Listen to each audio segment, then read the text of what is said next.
Hello and welcome to the Your Financial Planning Maestro podcast. This podcast is aimed at financial advice professionals all around the world, but particularly in the UK, where we follow the journey of many hundreds of individual paraplanners, investment managers and financial advisors in becoming financial planning professionals and gaining their international certified financial planner license. We will be talking to a number of individuals about their journey to become CFP professionals and touching on other aspects of the profession along the way. I hope that you enjoy our podcast. Hello and welcome. I'm Jackie Lockie, your financial planning maestro. And in today's podcast, we are talking about gaining your certified financial planner license in the UK. And I have a very special guest with me who is going to tell you his journey and tell you all about the tips that he has employed in order to pass on his very first submission. So without further ado, I'd like to introduce all our listeners to Matt Odell, who is from Atlas Personal Wealth Management. Hello, Matt. Hi there, Jackie. How are you doing today? I'm good, thank you. Are you? Good. Yes, not too bad, thank you. Enjoying the lovely weather we've got today. Indeed, it's beautiful. So thank you so much for joining me. And we've got lots of things to talk about your journey along the way, but also I know that you've got lots of tips and advice for our listeners today as well. So I'm going to get into all of that in a second, but before we start in the detail of the CFP and how you got there, tell us a little bit about how you got into the financial planning profession. Yeah, absolutely, Jackie. And yeah, great to be on here. So, yeah, I guess I took perhaps a bit of a different path to a lot of, I guess, typical financial advisors in that I didn't actually fall into the profession by accident. Mm, So before I became a financial planner, I started my career at what was co-funds at the time.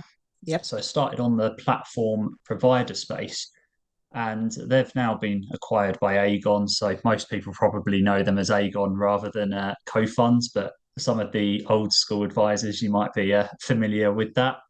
But yeah, I started at co-funds at the bottom, basically in the call center, and over time, I gradually worked my way up from that position to being a consultant and a business development manager, Okay. where I would support advisors up and down the country with using the platform and helping them to grow their business. Hmm. And I guess it was through the latter roles where I was properly introduced into the world of financial planning, in that I worked with a lot of great IFA firms and I sort of learned a bit more about what they did, what was required to be an advisor. And yeah, to cut a long story short, I was made at risk of redundancy, and I think it was early 2020, although that could be slightly wrong. And I think, well, I guess like anyone, when you're put in that position, it causes you to sort of sit back a bit and really reflect about what it is you want to do long term. Yeah. And I'd always considered going down the route of becoming an advisor. And I think in my earlier days, I'd always ruled that out because I thought, God, I get bet there's so many exams and whatnot required, and I bet you'd have to be so intelligent to do something like that. I'd always kind of ruled it out. But I think after finding out a bit more about the requirements to become an advisor, um, and thinking a bit more about what the job involved, I realised it was something I wanted to explore because I think being an advisor is rewarding in the sense that you can have a real impact on people's lives. Yeah. And I think after speaking to a few advisors that I was close to when I was supporting them, they all convinced me to go down the advisor route.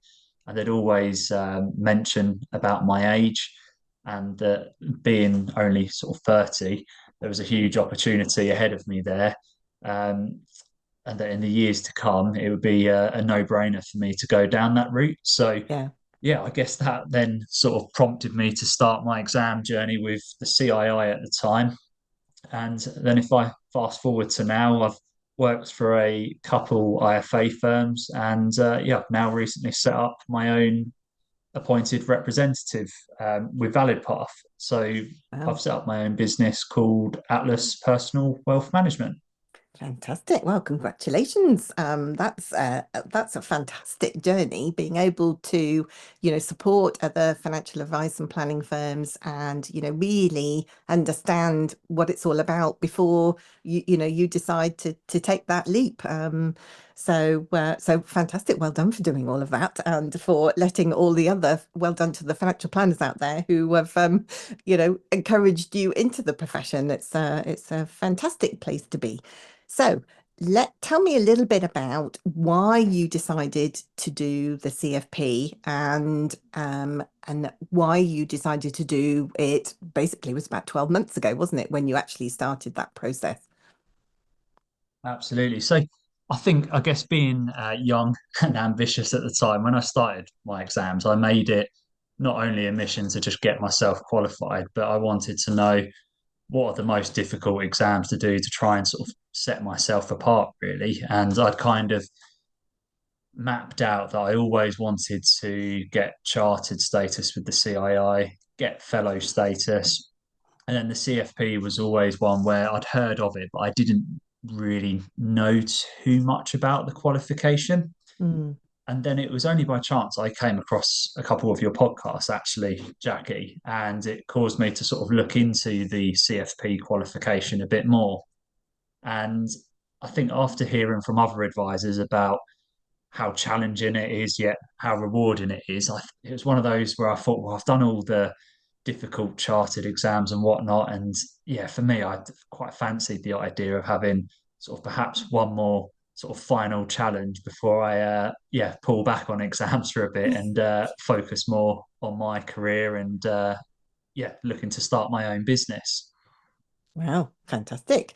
And so this was about 12 months or so ago. How did you embark on that? So you were already chartered with the CII, were you? So you did the bridge assessment or did you do the level 6 exam with the CISI?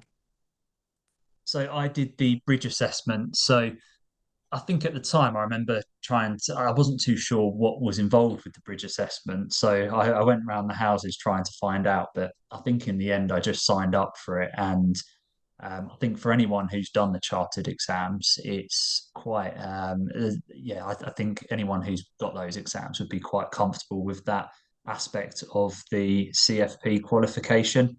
Yeah, So it's that was pretty, sort of the direction of travel I went down. yeah, pretty straightforward, isn't it? Yes, yes. It was just, yeah, as I say, there wasn't too much information out there about what was involved, but I just sort of got stuck into it, and thankfully, it wasn't too bad.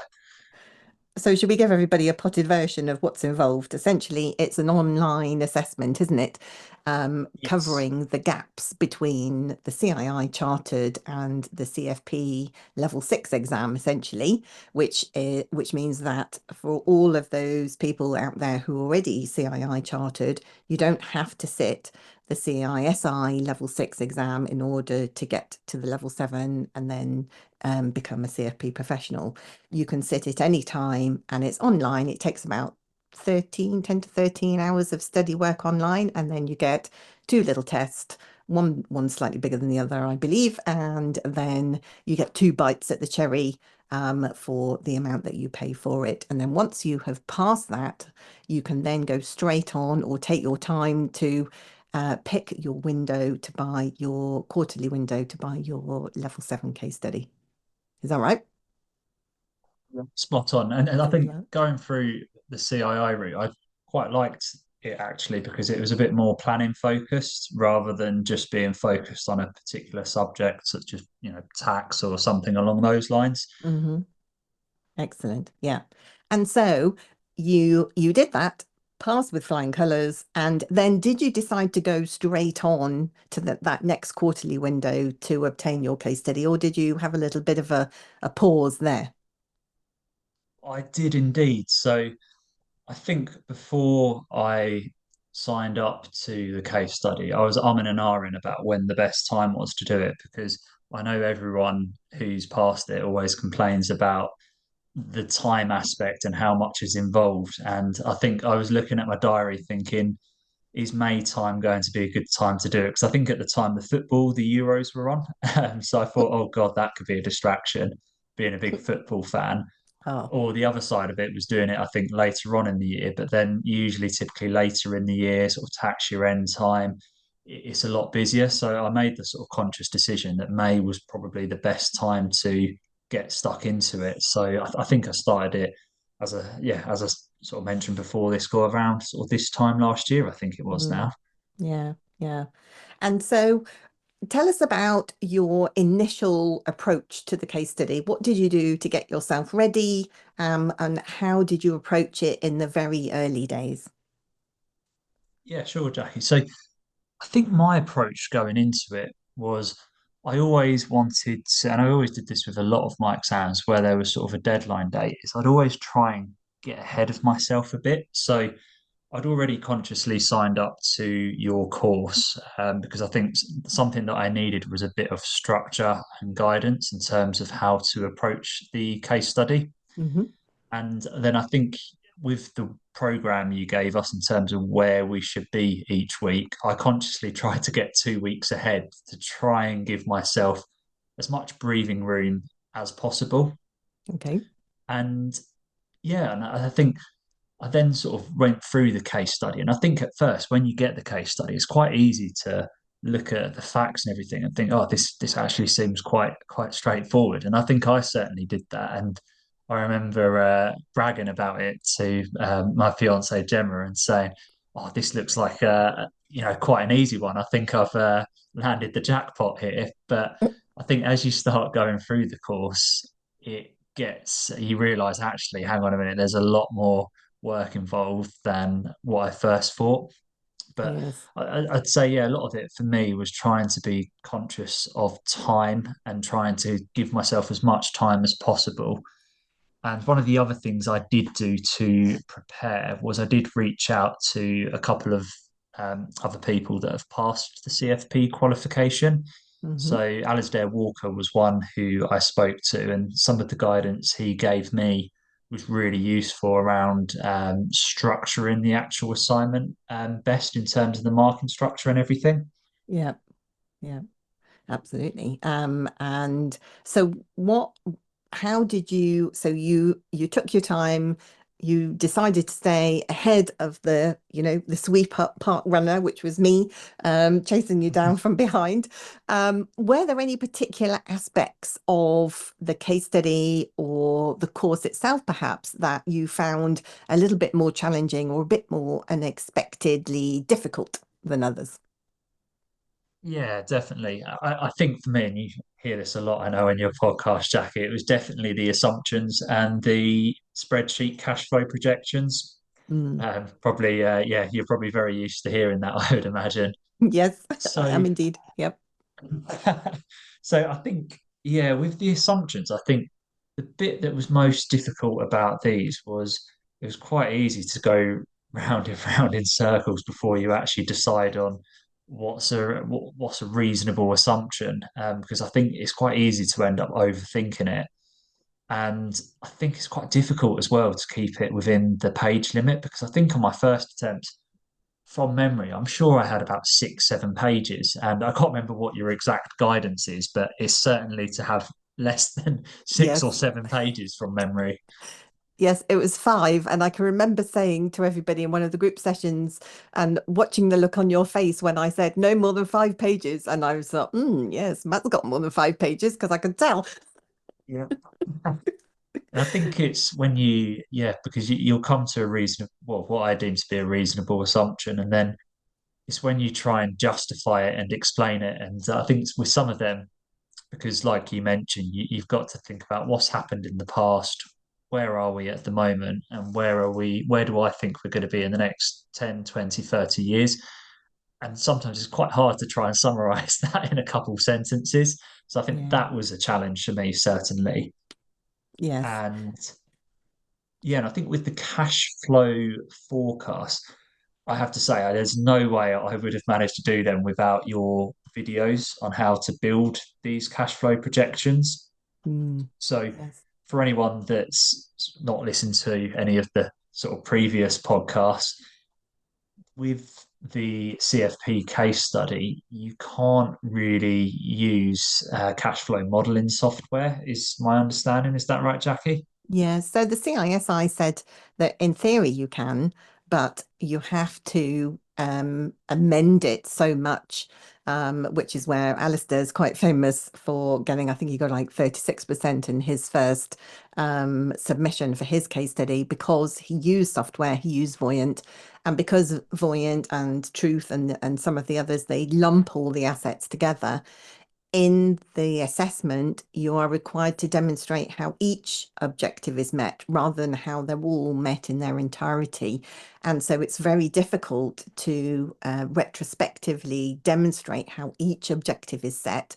And so the practical reality is that it's extremely difficult, nigh on impossible, to pass with just using the cash flow software. You have to deconstruct either, depending on which case study you've got, fairly sizable chunks of it into Excel anyway.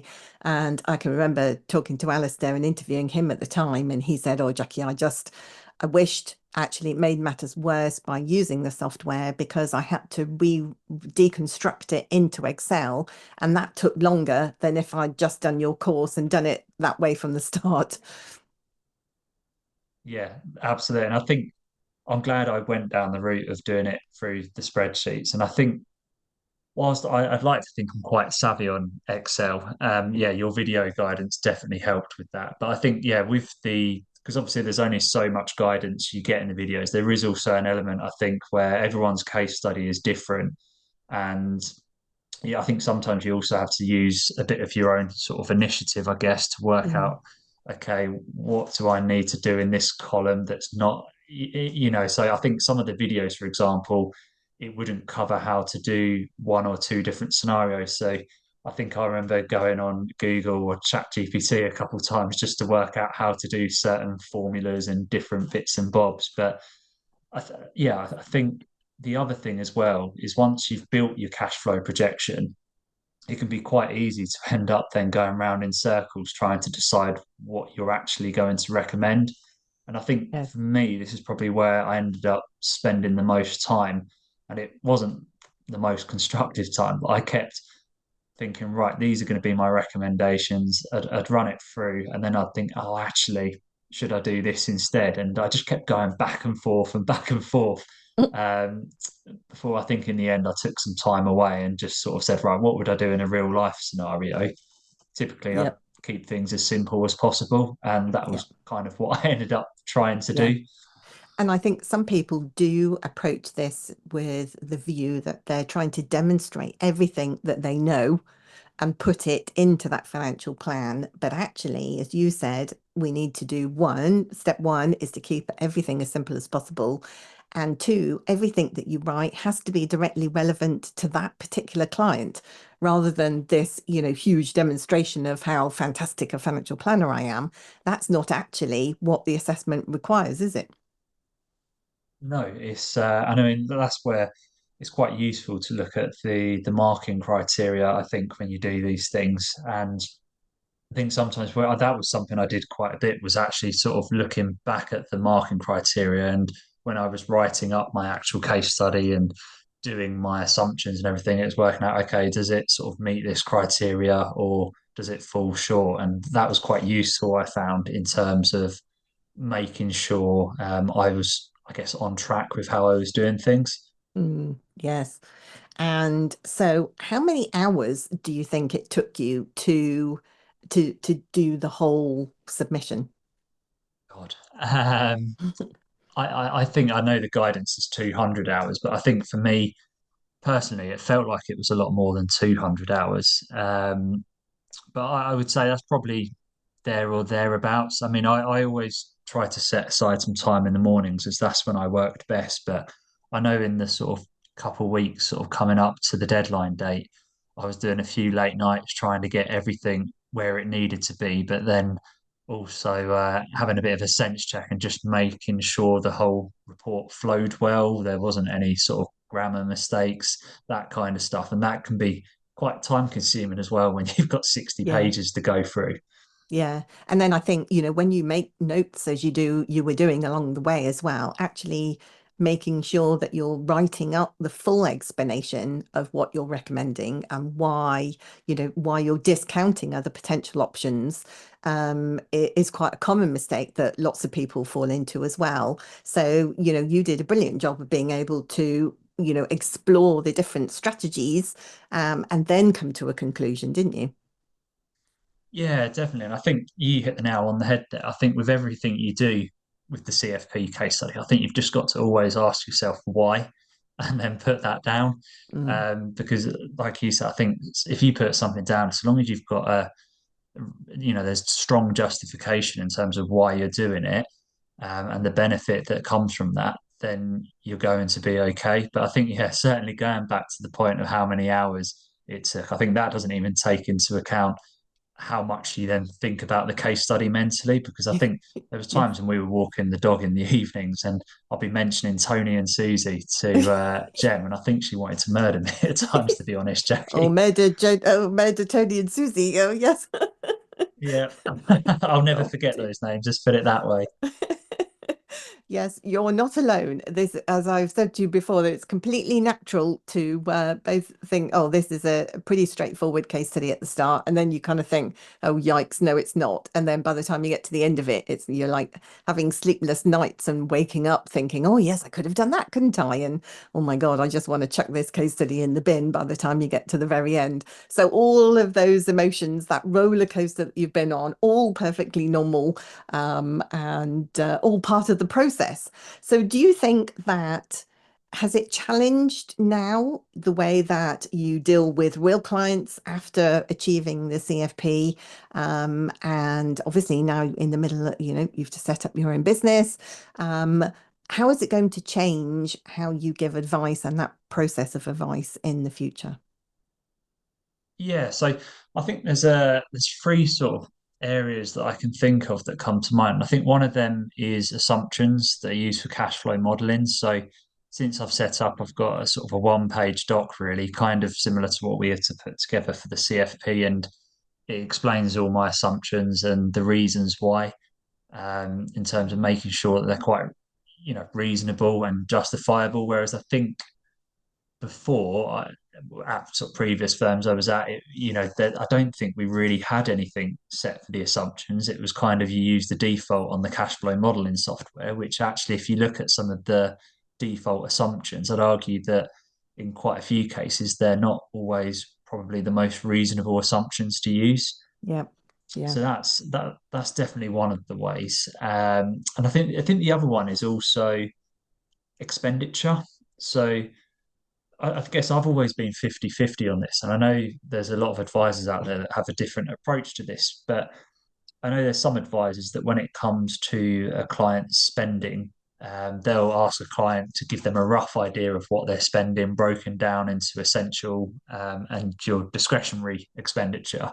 And then there's others that will get, a full spreadsheet and get it sort of detailed to the penny almost. yeah. But I think after doing this exercise, it kind of makes you realize actually how important it is to get a detailed breakdown, because actually, I think sometimes when you get given those higher level figures, quite often things can get overlooked, or clients can be spending money in areas where you think actually we shouldn't be spending money there, and we can perhaps change something to improve their outcome over the long term. Mm, I think that's yeah, that's certainly a big one for me. yeah. Um, and then just how the expenditure changes over the course of someone's life. I think just because I guess if you've got a detailed breakdown and you cover it in the CFP course really well, I think sometimes it can be quite natural to think, oh, on first death, the expenditure will half. Whereas actually, if you take a bit more of a deep dive, that's not going to be the case in certain areas. So I think that's Mm. also something that certainly it's sort of changed my thought process a bit, and is why I'll try and get a detailed expenditure breakdown with any clients that I'm working with. Yes, yes. And lots of clients, if they're giving you a generalized expenditure, they won't actually do much of a deep dive into their own expenditure anyway, do they? They just kind of go, well, it's roughly, 5 grand a month or whatever it might be. But actually, some months it might be £6,000 or £7,000 that they're spending. And then all of a sudden, at the end of that 6 months or end of the year, when you see them next, you say, well, if you spent £5,000 every month, you should have, £20,000 left over in cash and you haven't got any. So where's the rest gone? You know? Yeah, you don't want someone running out of money either. No, no. And, sometimes but it is, I don't know about you, but I find that when I do my own financial planning, it feels quite exposing to kind of lay all that information out, for essentially for somebody to kind of, criticize in the nicest sense of the word, because they're basically delving around in how many coffees you buy in a week and all of that kind of stuff, going, well, actually, you could save significant amounts of money here if you didn't spend £10,000 a year on wine or something like that.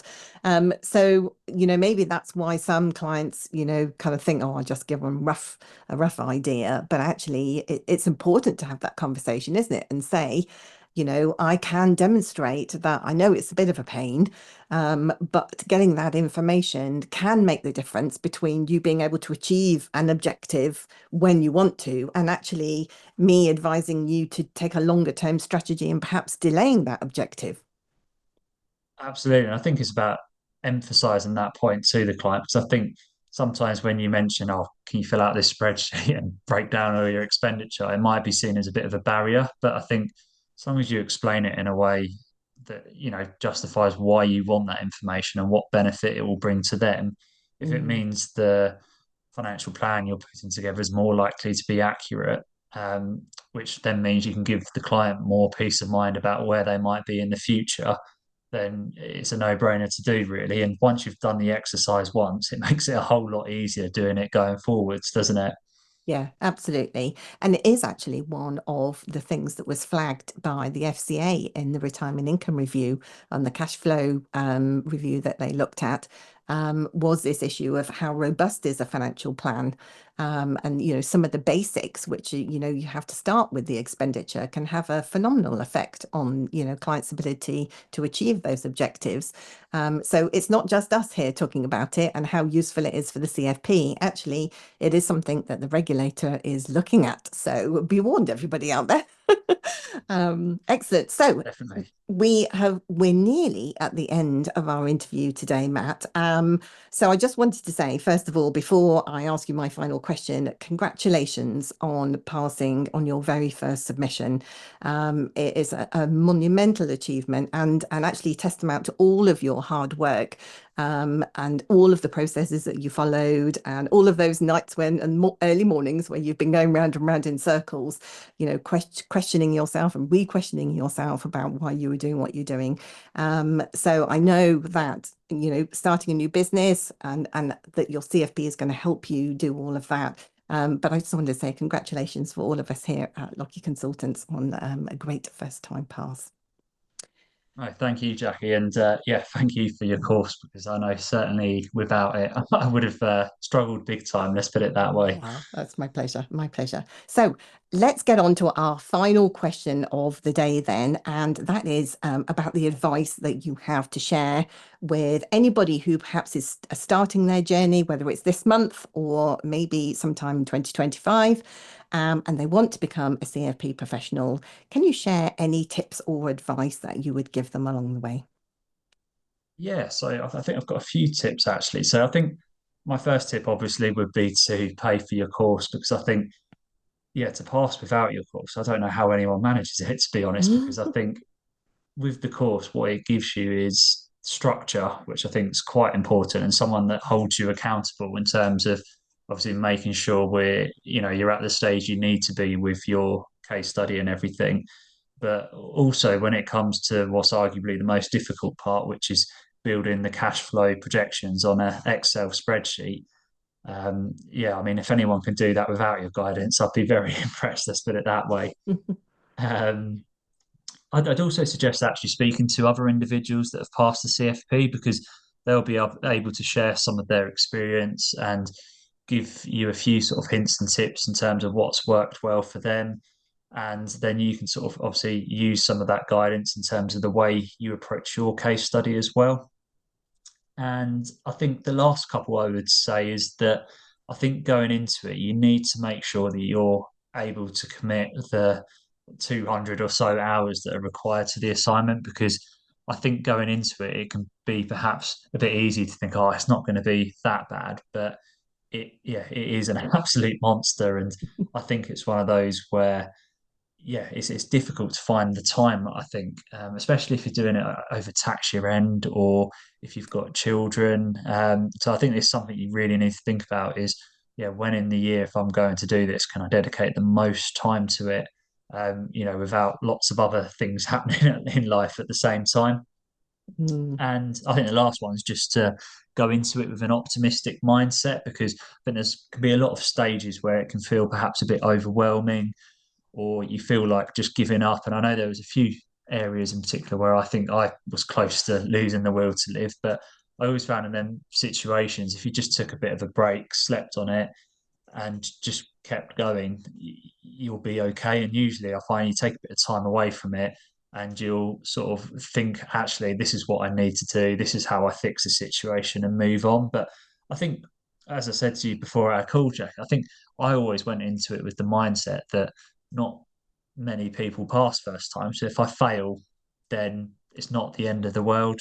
I'll no. learn from the feedback and go again until I pass. So um, I think that they'd be my main tips. And probably the last one is don't do it when the Euros are on at the same time.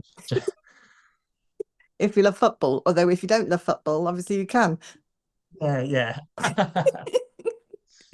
Uh, definitely.